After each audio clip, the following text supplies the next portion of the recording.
Latihan Kendiri 1.4.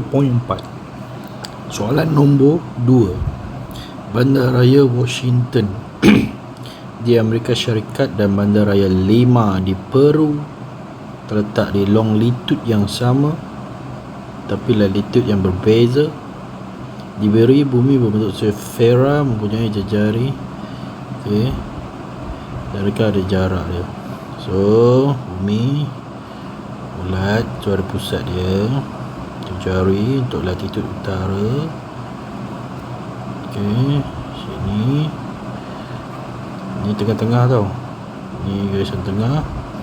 Ini jari selatan. So, sini 12.04 selatan, turun sebab dia turun selatan. Ni 38.88 utara. So, cari jarak dia. Okey.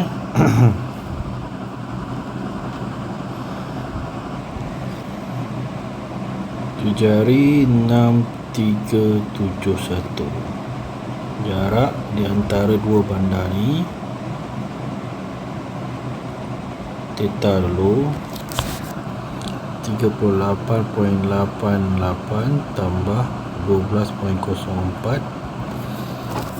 38.88 dapat 50.92 darab pi bagi 180.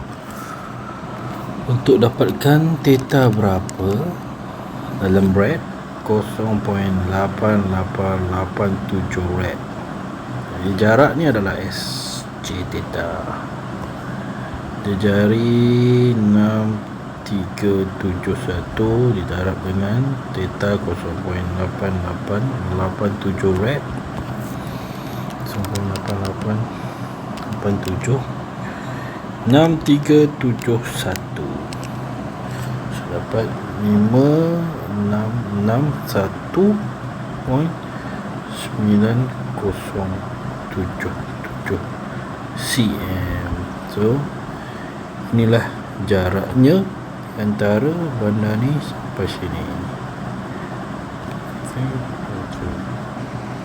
Jadi inilah jarak di antara Washington dan Bandaraya Peru. Okey. Itu saja. Macam sangat mudah. Semoga bermanfaat ya.